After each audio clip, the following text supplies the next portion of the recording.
hi there. I didn't see you, I'm sorry. That's right. We're a magical pet adoption agency, so are you interested in taking home an enchanted pet? Fantastic. Okay. Well, we're a little bit different than the traditional pet adoption agency. Um, Rather than having the pets actually here, we have them in a secure environment, just for their own safety. And what we do is I can access the computer and tell you about the various different pets that we do have available for adoption, and tell you a bit about how to care for them and that sort of thing, and then we can go from there. Is that all right? Wonderful. Okay, well first I'll just need to get some basic information from you so that I can put it in our system, and then we can kind of look in our directory and see if any pets might be a good match for you. Great. Okay, so I'll need your first and last name.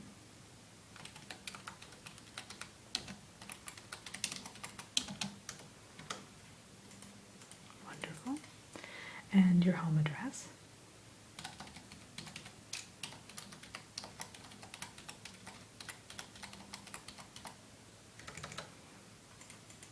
And the best contact phone number, please. Okay. Now, have you ever adopted a magical pet before? No, okay. Now, we usually ask that you go through an orientation. It takes about 45 minutes. So if you do choose to adopt a pet today, I'll go ahead and set that up for you, and then you can go ahead and attend that, and at the orientation is where you'll actually take ownership of the pet, okay? All right. Just writing in some notes. Do you have any allergies? Are you allergic to fur, dander, that sort of thing? No, okay. Does anyone in your household have any allergies? Just dust, okay.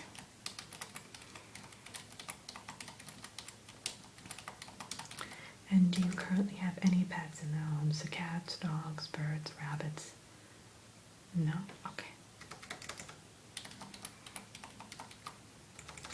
Yeah, well, some pets kind of mesh well with domestic animals, and then some enchanted pets kind of more loners, I guess you could say. So we always try to take that into consideration.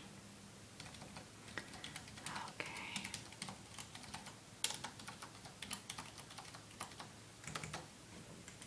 Okay, well that's great. That's all I really needed to know in terms of personal information. So what I'll do is you can look on the computer screen right there. It's actually going to display everything that shows up on my screen. So I'll go ahead and show you some of the various pictures of the pets that we have available for adoption, and then you can tell me if you'd like to learn more about them, or if you'd potentially like to try to apply for adoption for them. Okay? Great. I'm sorry, Howard, did you want anything to drink or anything? Okay. Well, we have coffee and water and tea, so if you do, you just let me know, okay? Great. Okay. Yeah, we've been busy. This time of year we usually get busy just because people start gearing up for the holiday season, and magical pets make great gifts for family members and for children, that sort of thing. So we get really busy this time of year. So, but then again, we also have to be very strict about the screening process, because we don't want people adopting pets and then kind of, not wanting the pets again after the holidays if the gift isn't well received, or if the child doesn't know how to take care of the animals. So we have to be careful about that. All right, so the first pet I'm going to show you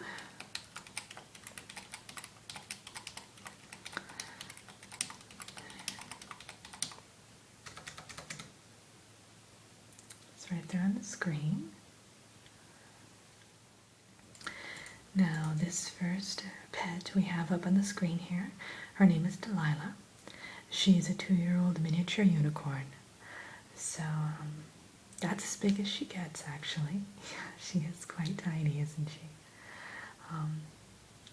So, as you can tell, she's a nice soft pink color, and her horn is a beautiful golden shade. And she's quite unique because she was rescued from a unicorn farm, actually, and yes, but she has a very sweet disposition. Now, since you're not familiar with magical creatures, I just kind of walk you through briefly the care of each animal that I'm going to show you, just so you have a big idea of it, and then I'll go more into depth if you like, okay? Great. So, the miniature unicorn diet especially, usually consists of strawberries and cream, and the occasional lemon tart. That's what they really prefer. So it can be a bit time-consuming and expensive if you're not a baker. But we do have contacts who can provide you with the necessary food resources for all of the animals, and at a discounted rate, so you don't have to worry about that. And also for the miniature unicorn, you will need to supply housing, special housing for her, and preferably stables.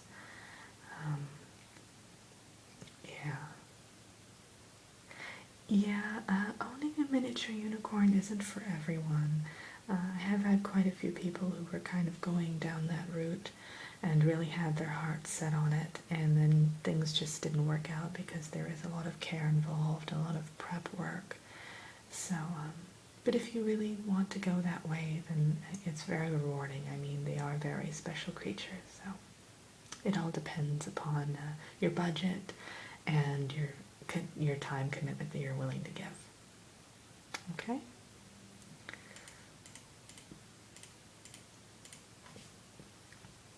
Now the next one here, his name is Henry, and he's a 1-year-old wizardry owl. So, now wizardry owls, they are quite unique. They have a longer lifespan than the typical owl. In fact, they'll live about as long as humans, and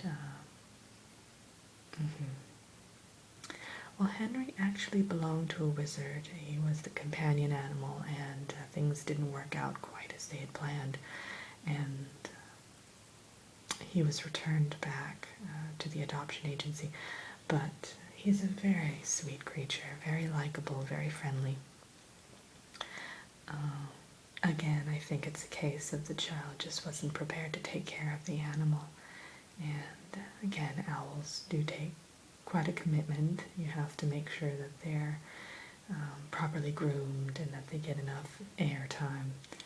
So, yeah, and then of course you have to make sure that they're out of their cage a good amount of the time. They don't want to be cooped up in there. So, but they are great if you're looking for more of a messenger animal, because they can deliver, specialty mail. So,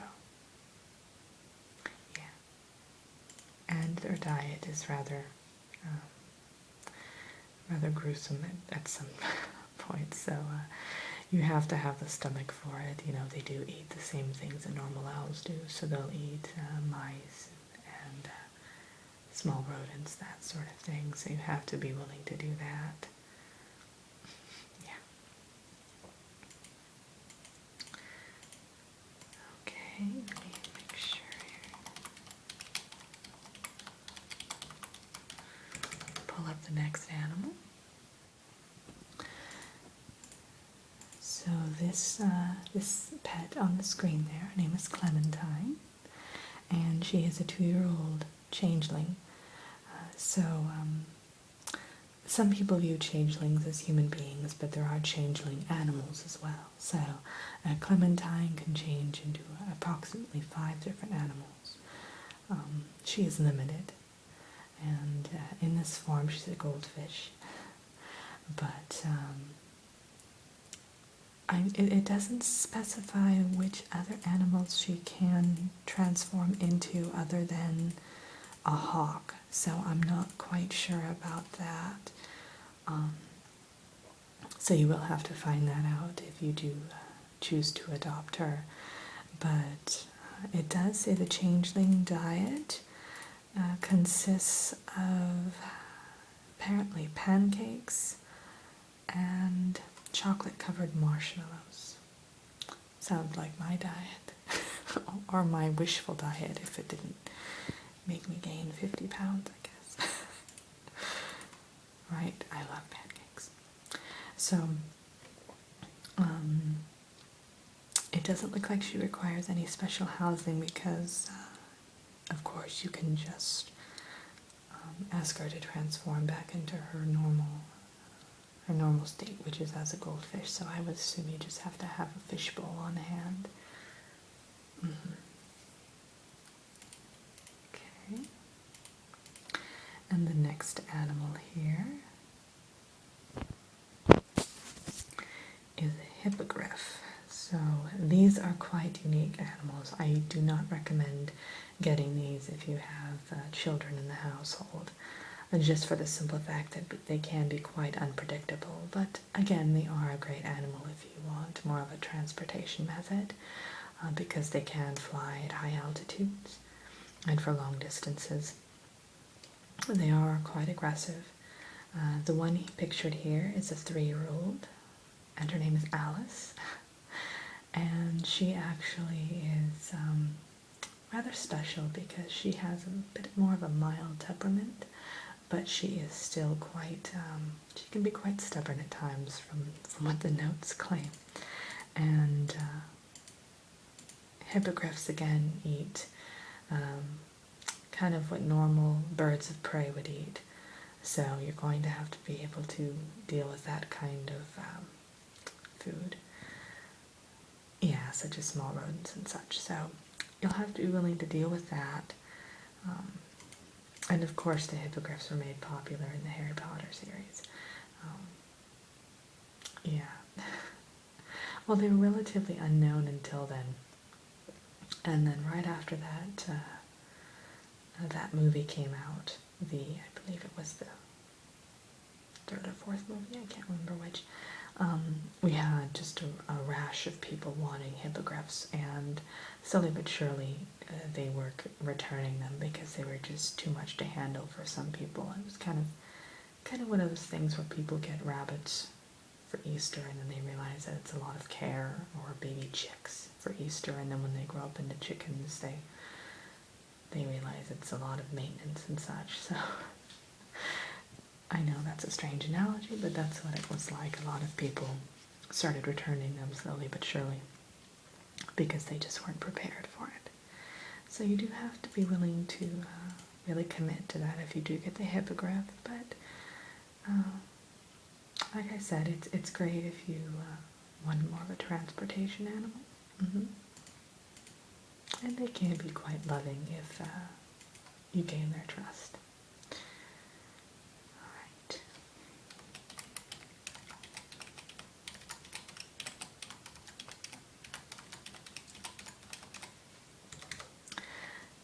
This next one is quite unique. Well, they're all quite unique, I would say, but this one is particularly so. This is a Cheshire cat. So many people think that there was only one in existence, made popular by the Alice in Wonderland series, but they're actually a species. So there are about 500 Cheshire cats alive today. They're more of an endangered species, so it's quite rare that we see one at our adoption agency. But the Cheshire cat is actually a 1-year-old, and her name is Molly. And you can see she's gorgeous. She has the pink and purple alternating stripes, which are just lovely. And she's very calm, very sweet. She can be stubborn at times, though. A bit of a princess. But yes, Cheshire cats actually, they love honey and milk, just just like normal cats do, the milk part anyway. And let me see what the notes say about other dietary sources.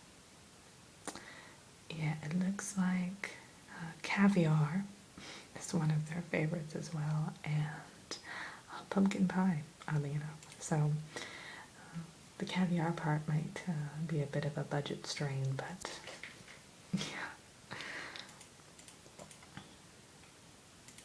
Okay. And yes, of course, Cheshire cats are quite unique because they can disappear whenever they like, pretty much. So you won't have to worry about providing her with a special habitat, but you will have to keep that in mind that she can disappear at will. So may have to have safety measures in place just so she doesn't get out in her invisible form anyway. This next animal is a flying chimpanzee.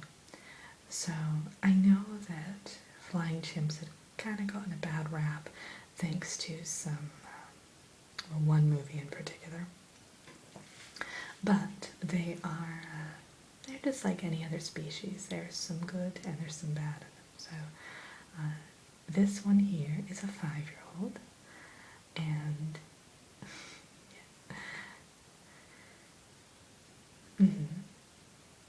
yeah, they are quite cute, aren't they? I think so too.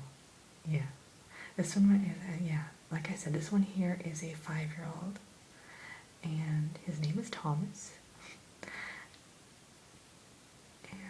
They don't need any habitats, any special habitats whatsoever. They can just basically live in the house with you.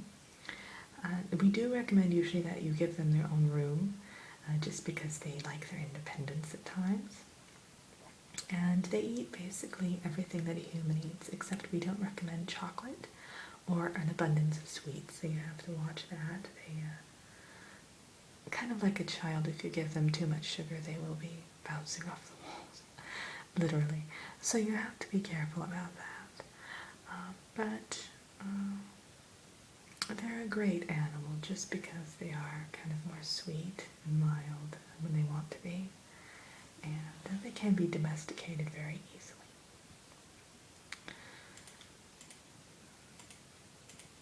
Okay, then I have one last pet to show you.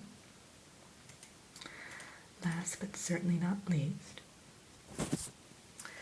this is actually a golden songbird. And this particular golden songbird is 3 years old. Her name was Winifred. And golden songbirds are one of the few magical creatures that people know very little about. Their existence is relatively unknown to humans, generally. We've only actually had 5 golden songbirds in the adoption agency in our entire history, and we've been operating for about 2 centuries, so they are quite rare. Golden songbirds are unique because their voices, their songs, can actually have a hypnotic effect, and almost like a spell, exactly. So you have to be very careful around them. They can kind of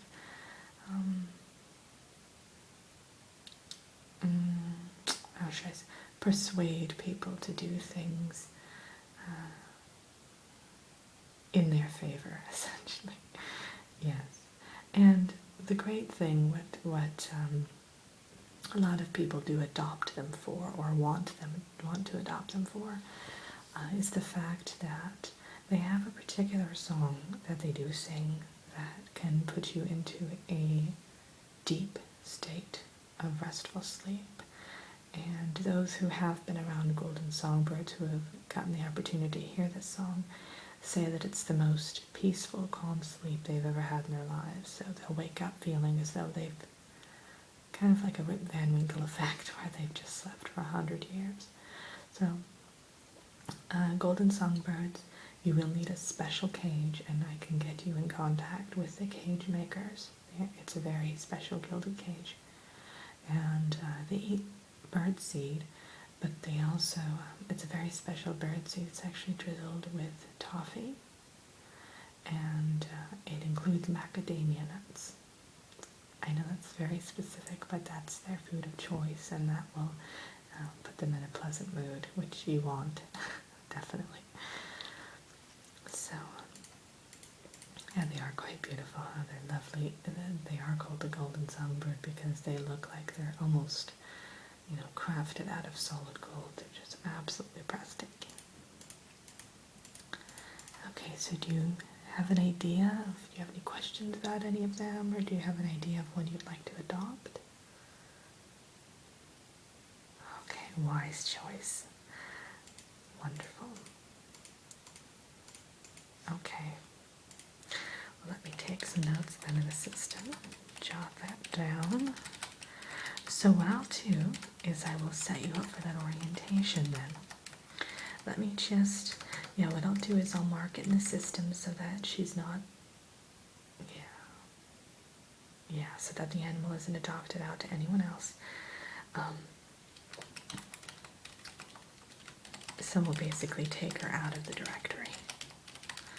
And I'm only going to place a temporary hold on her, just in case you go to the orientation and kind of realize that this might not be the pet for you. So they will have the pet there, though, at the orientation. They'll tell you how to take care of it, and everything of that nature.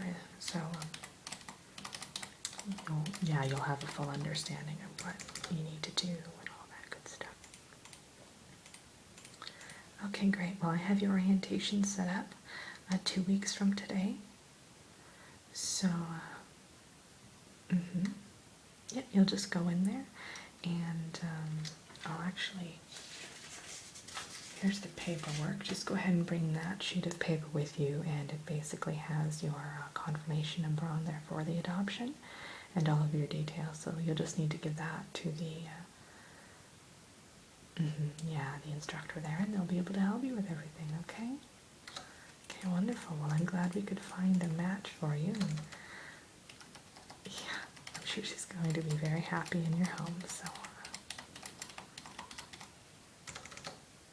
great. I have it all down. Okay. Yeah, and all the address and the directions to the orientation location are right there on that sheet. So you'll just head there in 2 weeks, and I wrote down all the appointment information, so the date and the time and that kind of thing. Okay? Okay, well, great. Well, good luck. I'll talk to you soon.